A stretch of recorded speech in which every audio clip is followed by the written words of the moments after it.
Did you ever wonder what happened to your folks that are trying to live on Social Security? The numbers were determined while on the gold standard, but since then we've had compounding inflation eating away at the purchasing power of their dollars. What do you suppose it'll look like when you get there? How many of you are planning on drawing Social Security? Let's see, what is the age at which you get to draw Social Security these days? 62. Yeah, that's the number I heard too. You can elect. Okay, but 67 is optimum age for drawing Social Security. How many of you expect to see it go to 70? And then maybe 72? And maybe 75, 77? How many of you don't expect that you're probably going to live long enough by the time you get there? Yep, that's the name of the game. How many of you expect to see needs tested by the time we get there? In other words, how many of you expect to have it turned into a welfare program? And I'm not all that far away. But I'm not waiting for it, okay? Make hay while the sun shines. Right now they're promoting IRAs and KIOs. You know why? You think they don't know it? Sad state of affairs. Here we go. Income, $500 per unit per month. Now you'll notice our down payment was $3,600. Now we're going to have a few miscellaneous closing costs, and yes, you can pay those with your 1031 money. So your investment is about what you had in your previous property, right? But instead of having our previous income, we now have $500 a unit, or $24,000 a year. Anybody think $24,000 income is better than the previous example? You can still deduct vacancy management, maintenance, etc., etc. You still get principal reduction. Does inflation still factor? Well, of course it does. So let's take a look at the bottom line. Cash flow. Oh, no more negative cash flow. Look at this. Almost $4,000 cash flow. Principal reduction, $1,327. Appreciation, $5,400. Tax dollars saved, $1,466. Now we're back up to $12,157. Divide what you made by what you paid to calculate yield. What'd you calculate? 33.8%. Are we back up again? And do we have a less risky position? Yeah. So doing a 1031 to get more units out of your single family residence, does that make sense? Oh yeah, all day long. Now, after you've taken your 6 houses and you've traded them into 6 fourplexes, and the 6 fourplexes sit there for 5 years, might you want to consider making a change? Yeah, into what?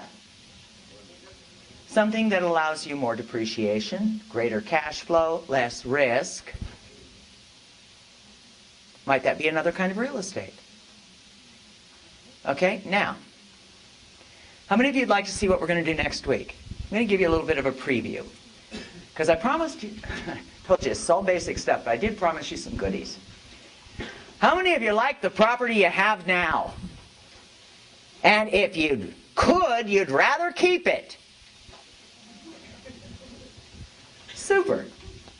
Let me introduce you to a concept. How many of you would like to borrow money, collateralized by your real estate, without going to a bank?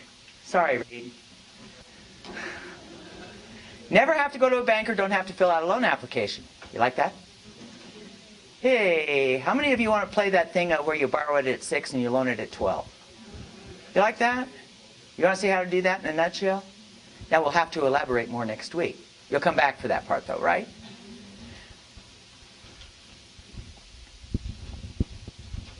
Who here has ever sold a piece of property and carried a note and deed of trust? Secured them? How did it work out for you? Really well. And you got market rate at what rate? 10 to 15%. How many of you would like to have that kind of income? For how many years did you carry it? You still own a couple of them. Are you single? Gentlemen, there's a girl who's smart about money. Hey.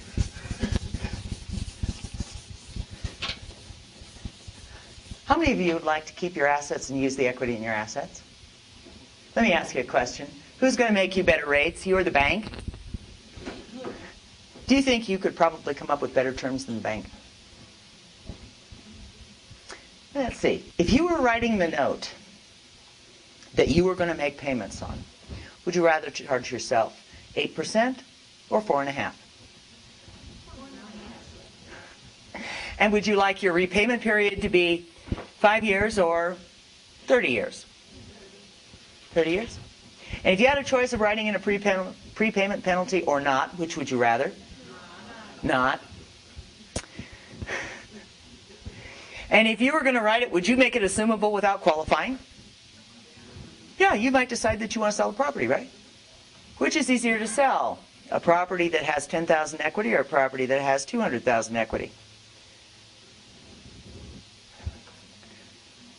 Which is easier to sell?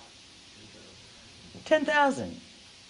10,000 down, take over payments. How many of you would call on an ad that read that way? It's very simple. Just stand in the other shoes and you tell me. Try this on for size. If you have a property worth $200,000 on which you have a $100,000 first note and deed of trust.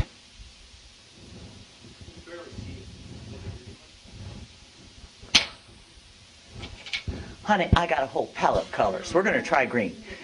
Green for money. That work? Okay. Is that better? Nah, it's not much better. 200,000, 100,000. How many of you can keep track of these numbers in your head? Okay, how much equity do you have? 100,000. That's your equity, right? Did you know you can go down to ABC Discount Stationery Store, find yourself a short form note and deed of trust? Yeah, it's boilerplate. Slide it in the typewriter. How many of you still have a typewriter? It's all so simple. I, the undersigned, do hereby promise to pay to the order of... Leave it blank. The sum of $60,000, $80,000, $90,000. Don't go over the value of your property. I'll tell you why in a minute. At the rate of 4.5% for a period of 30 years. Calculate and insert payment. You know what you're going to do with that? Give me an amount. How much do we want to write it for? $70,000. All right. $70,000 note and deed of trust. And it's going to be at 4.5%. Anybody have an HP out there? For 30 years, give me a payment. Anybody got an HP? I don't see anybody calculate. There's not a calculator in the room. Come on, Gene. Quick, quick, quick. You know anytime you're listening to me, you need the calculator at the ready. Yeah. Yep. $334.19. That's your monthly payment.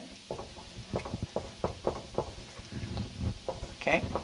And remember, no prepayment penalty, fully assumable, right? Now, let me show you what my real estate agents do with that. By the way, show of hands, how many REMCOR real estate agents are in the room? There they are. Those are the people who invited you here. Stop and say thanks, because what you're going to learn right now will have been worth the price of admission, which isn't hard to do. One of my agents say, okay, that makes a 20% down payment on what? $350,000, yes? Sure. So we're going to go and find you a $350,000 piece of investment property. We're going to use your $70,000 note and deed of trust as a down payment. Reed, where's our lender? Let's say that $350,000 is our new fourplex. What kind of loan to value can we get from you today? How much? 80%? That's the best you can do? Okay, being conservative banker. Yeah, okay.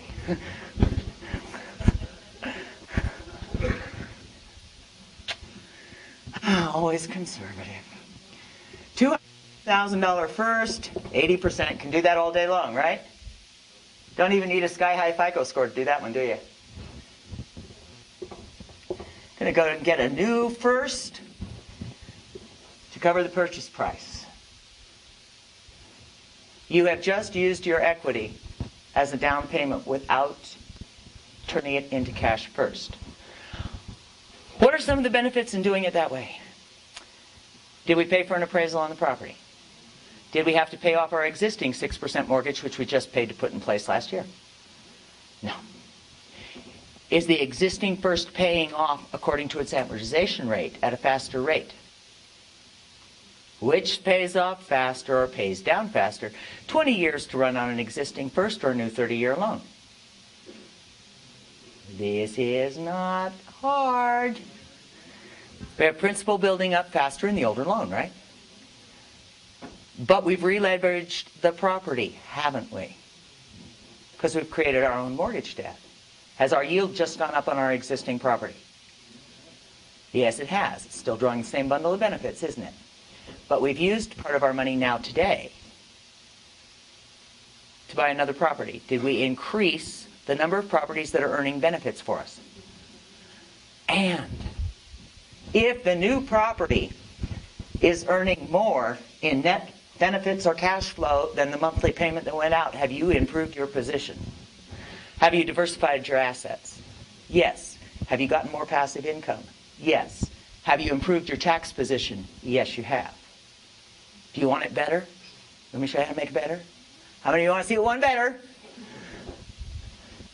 Reed, you got 90% loans? Move over, sun, and give me some sky. I got me some wings, I'm eager to try.